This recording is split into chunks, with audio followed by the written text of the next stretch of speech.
Halo,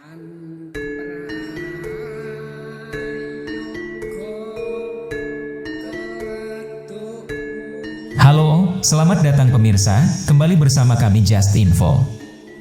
Assalamualaikum warahmatullahi wabarakatuh.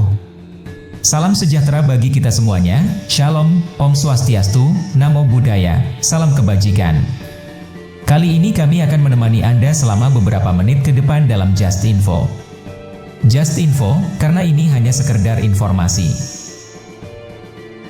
Semar atau disebut Batara Ismaya Batara Iswara Juru Dyah Punta Prasanta Semar adalah nama tokoh utama dalam punakawan di pewayangan Jawa. Tokoh ini dikisahkan sebagai pengasuh sekaligus penasihat para kesatria dalam pementasan wiracarita Mahabharata dan Ramayana. Meski demikian, nama Semar tidak ditemukan dalam naskah asli kedua wiracarita tersebut berbahasa Sanskerta karena tokoh ini merupakan ciptaan Tulen Pujangga Jawa. Bentuk fisik. Semar memiliki bentuk fisik yang sangat unik, seolah-olah ia merupakan simbol penggambaran jagat raya.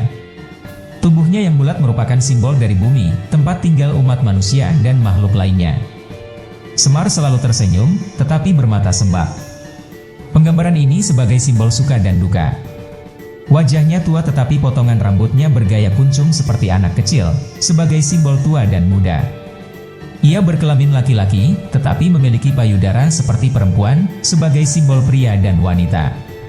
Ia penjelmaan dewa tetapi hidup sebagai rakyat jelata, sebagai simbol atasan dan bawahan.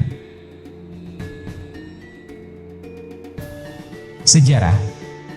Menurut sejarawan Profesor Dr. Slamet Muljana, tokoh Semar pertama kali ditemukan dalam karya sastra zaman Kerajaan Majapahit berjudul Sudamala. Selain dalam bentuk kakawin, kisah Sudamala juga dipahat sebagai relief dalam Candi Sukuh yang berangka tahun 1437. Semar dikisahkan sebagai abdi atau hamba tokoh utama cerita tersebut, yaitu Sadewa dari keluarga Pandawa. Tentu saja peran Semar tidak hanya sebagai pengikut saja, melainkan juga sebagai pelontar humor untuk mencairkan suasana yang tegang. Pada zaman berikutnya, ketika kerajaan-kerajaan Islam berkembang di Pulau Jawa, pewayangan pun dipergunakan sebagai salah satu media dakwah. Kisah-kisah yang dipentaskan masih seputar Mahabharata yang saat itu sudah melekat kuat dalam memori masyarakat Jawa. Salah satu ulama yang terkenal sebagai ahli budaya, misalnya Sunan Kalijaga. Dalam pementasan wayang, tokoh Semar masih tetap dipertahankan keberadaannya, bahkan peran aktifnya lebih banyak daripada dalam kisah Sudamala. Dalam perkembangan selanjutnya, derajat Semar semakin meningkat lagi. Para pujangga Jawa dalam karya-karya sastra mereka mengisahkan Semar bukan sekadar rakyat jelata biasa, melainkan penjelmaan Batara Ismaya, kakak nomor 2 dari Batara Guru atau Sang Hyang Jagat Guru Pratingkah, Sang Hyang Batara Manikmaya, Sang Hyang Batara Nilakanta yaitu Raja para Dewa, dan Raja Tribuana. Asal-usul. Terdapat beberapa versi tentang kelahiran atau asal-usul Semar. Namun semuanya menyebut tokoh ini sebagai penjelmaan dewa. 3.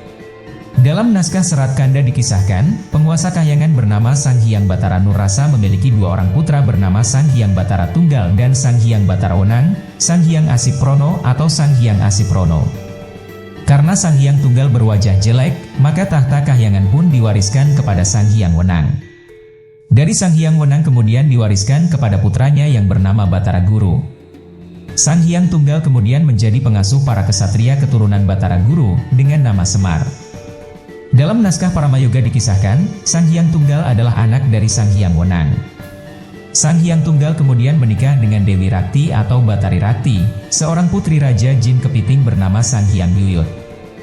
Dari perkawinan itu lahir sebutir mustika berwujud telur yang kemudian berubah menjadi dua orang pria.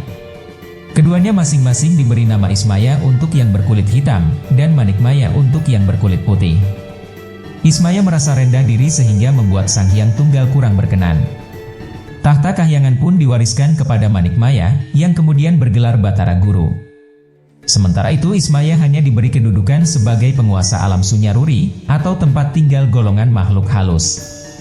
Putra sulung Ismaya yang bernama Batara Mungkuhan memiliki anak berbadan bulat bernama Janggan Semarasanta, atau disingkat Semar. Ia menjadi pengasuh keturunan Batara Guru yang bernama Resi Manumayasa dan berlanjut sampai ke anak cucunya. Dalam keadaan istimewa, Ismaya dapat merasuki Semar sehingga Semar pun menjadi sosok yang sangat ditakuti, bahkan oleh para dewa sekalipun.